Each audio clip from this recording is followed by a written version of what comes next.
घरात घोडा घुसल्याचा प्रकार तुम्ही कधी ऐकलाय का? परंतु असा प्रकार आज घडला आहे. श्रीवर्धनमधील बुढण पाखाडी येथील नागरिक शाकीर काळोखे यांच्या थेट घरातच प्रवेश केला. यावेळी सुदैवाने कोणाला दगाफटका बसला नसला तरी असा प्रकार पुन्हा घडू नये म्हणून नगर परिषदेने सदर मोकाट घोडा मालकांवरती पोलीस ठाण्यात गुन्हे दाखल करत कारवाई करावी अशी मागणी श्रीवर्धन शहरातील नागरिकांकडून करण्यात येत आहे. हा प्रकार घडण्याचे कारण म्हणजे पावसाळा सुरू झाल्यामुळे कोकणातील समुद्र किनाऱ्यांवर प्रवेश बंदी करण्यात आल्यामुळे समुद्र किनारी येणाऱ्या पर्यटकांची संख्या खूप कमी झालेली आहे.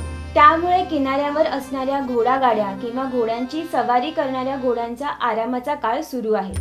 मात्र श्रीवर्धन येथील समुद्र किनाऱ्यावरील घोड्यांना त्यांच्या मालकाने पावसाळा सुरू झाल्यानंतर मोकाट सोडल्याने ग्रामस्थ त्रस्त झाले आहेत. या घोड्यांनी गावात मुक्त संचार करण्यास सुरुवात केल्यानंतर आजपर्यंत फक्त शेतात किंवा नारळ सुपारीच्या बागांमध्ये घोड्यांनी नुकसान केले होते. मात्र आज थेट घरात प्रवेश केल्याने ग्रामस्थांमध्ये तीव्र नाराजी दिसून येत आहे. सागर डिजिटलच्या YouTube चॅनेलला लाईक करा, शेअर करा, सबस्क्राईब करा आणि अशाच ताज्या घडामोडी नियमितपणासाठी बेल आयकॉनला प्रेस करा.